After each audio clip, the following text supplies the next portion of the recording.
Ada hal yang penting Bapak Ibu sekalian, masalah penutupan bahasan kita, adab jima atau seksual dalam Islam. Yang pertama, ini harus difahamin, karena ini berbahaya kalau tidak difahamin. Yang pertama, membaca doa sebelum berhubungan intim, terutama dari suami. Dan ini Nabi SAW sabdakan di dalam hadis sahih riwayat Imam Muslim, jika seseorang dari kalian ingin menggauli istrinya, berarti suami yang disuruh, jadi ibu mengingatkan, ia harusnya membaca Bismillah dengan nama Allah, Allahumma jannibi syaitani wa jannibi syaitani ma razaqtana. Ya Allah, jauhkanlah kami berdua dari syaitan dan jauhkan syaitan dari apa yang Engkau karuniakan kepada kami. Maksudnya adalah kenikmatan seksnya dan juga kalau ada anak itu jangan diganggu oleh syaitan. Karena kata Nabi SAW, siapa yang baca ini dan dikaruniai anak, istrinya hamil, maka syaitan tidak akan membahayakan anak itu. Kata para ulama hadis, tidak akan jadi nakal. Ya. Ini jaminan dari Nabi SAW.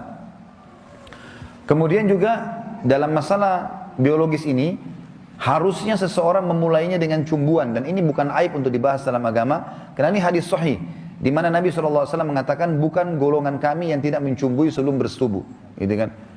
Jadi memang dia harus saling membantu satu sama yang lain, tentu dengan menyiapkan makanan, tempat yang nyaman, dengan wangi-wangian, sampai memaksimalkan biologis. Jadi dia bukan hanya sekedar selesai, tapi dia adalah ibadah yang dikerjakan untuk mendapatkan kenikmatan dan pahala.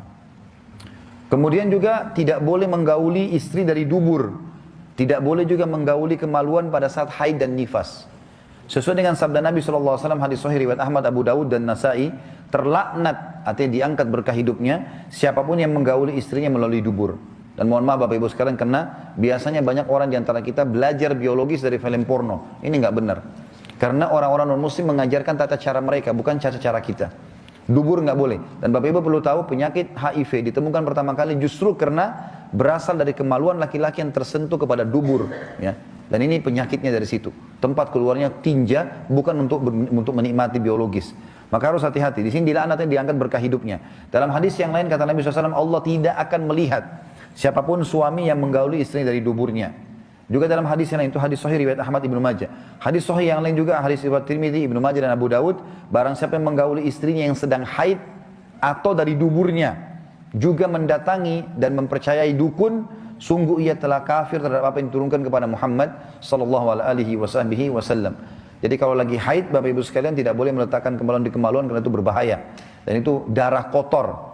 Allah menyebutkan dalam Al-Baqarah surah nomor 2 ayat 222, A'udzubillahi minasyaitonir rajim, yas'alunaka 'anil mahid qul huwa adzan fa'tazilun nisaa fil mahid. Ditanyakan kepada Muhammad tentang haid, katakan dia adalah kotoran, maka jauhilah wanita untuk digauli di kemaluannya